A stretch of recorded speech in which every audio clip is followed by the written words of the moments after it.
फुरफुरी गांव में बिल्कुल भी नेटवर्क ना आने के कारण वहां पर लोग बहुत ज़्यादा परेशान थे। उसी बात से परेशान एक दिन बुद्धदेव, बद्रीनाथ, मायरा और जीवा एक मीटिंग बिठाते हैं और बोलते हैं, यार दोस्तों, हमारे यहाँ तो बिल्कुल भी नेटवर्क नहीं आ रहा है, हम पोकेमोन का अगला सीजन कैसे देखेंगे। तभी वह थोड़ी देर बातचीत करते हैं। थोड़ी देर बाद जीवा के घर से फ़ोन आता है और जीवा ये कहकर चला जाता है कि यार दोस्तों, मेरे पापा मम्मी का फ़ोन है, वो मेरे को बुला ले हैं, इसलिए मैं जा रहा हूँ। थोड़ी देर बाद बुद्धदेव, बद्रीनाथ और मायरा भी कुछ ना कुछ काम से चले जाते हैं। लेकिन ये क्या, जब वह थोड़ी देर बाद आते हैं तो देखते हैं कि बुद्धदेव का मर्डर हो रखा है। तभी वह बहुत ज़्यादा डर जाते हैं और तभी ये बात वहाँ पर क्राइम ब्रांच को भी पता चल जाती है और तभी वहाँ पर लिटिल सिंघम बिना किसी देरी के पहुँच जाते हैं। जब लिटिल सिंघम वहाँ पर पहुँचते हैं तो उन्हें 3 लोगों पर शक होता है, जो कि थे बुद्धदेव के दोस्त, और वह उन तीनों से बातचीत यानी सवाल जवाब शुरू कर देते हैं। तो सबसे पहले वह पूछते हैं बद्रीनाथ से।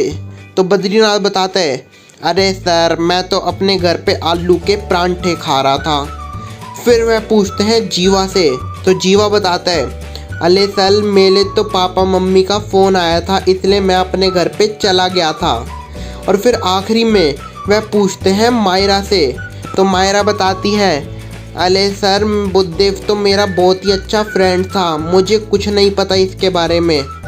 वह तीनों की बातें ध्यान से सुनते हैं और समझ जाते हैं कि मर्डर किसने करा है। क्या दोस्तों, आपको पता चला मर्डर किसने करा है? अगर हाँ तो आप जल्दी से अपना आंसर कमेंट कीजिए, और अगर नहीं तो आपके पास सोचने के लिए 10 सेकंड हैं। ध्यान से सोचिए और बताइए।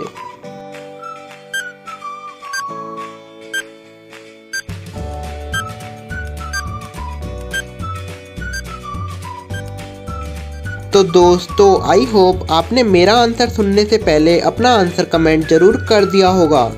तो दोस्तों, मर्डर और किसी ने नहीं, मर्डर करा है जीवा ने।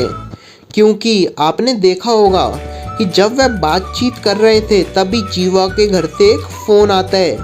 लेकिन सोचने वाली बात तो ये है कि जीवा के घर से फ़ोन कैसे आ गया, क्योंकि फुरफुरी गाँव में तो बिल्कुल भी नेटवर्क नहीं आ रहा था। तो दोस्तों, इससे ही पता चलता है कि जीवा फ़ोन आने का खाली नाटक कर रहा था और उसने ही बहुत ही चालाकी से बुद्धदेव का मर्डर करा है। तो दोस्तों, अगर आपको ये वाली पहेली अच्छी लगी तो चैनल को अभी की अभी सब्सक्राइब कर साइड वाले नोटिफिकेशन बेल को दबा दीजिए।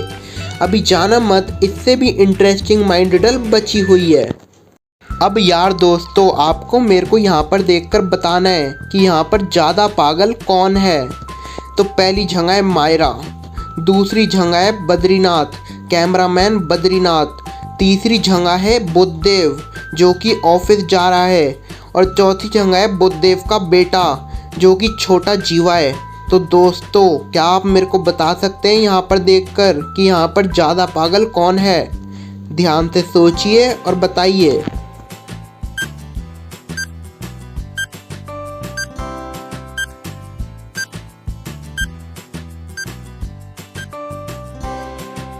तो दोस्तों, आइए जानते हैं कि इनमें से ज़्यादा पागल कौन है। तो दोस्तों, अगर हम पहली जगह देखें जहाँ पर मायरा अपना फ़ोटो शूट करवा रही है, जो कि बहुत ही गलत है, और दूसरी जगह अगर हम देखें तो बुद्धदेव बिना कपड़े पहने ऑफिस जा रहा है।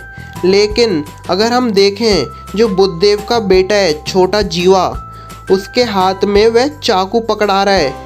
तो ये तो बहुत ही गलत बात है कि एक छोटे से बच्चे के हाथ में वह चाकू पकड़ा रहा है, जिससे वह अपने आप को चोट पहुंचा सकता है। तो जहाँ तक मुझे लगता है कि इनमें से ज़्यादा मूर्ख जो है वह है बुद्धदेव, क्योंकि वह एक तो ऑफिस बिना कपड़ों के जा रहा है और वह अपने छोटे से बच्चे के हाथ में चाकू पकड़ा रहा है। तो दोस्तों, आपको क्या लगता है इनमें से ज़्यादा पागल कौन है? आप हमें कमेंट कर ज़रूर बताइए। तो चलिए, तब तक के लिए हेल्दी रहिए, फिट रहिए, एंड थैंक्स फॉर वॉचिंग।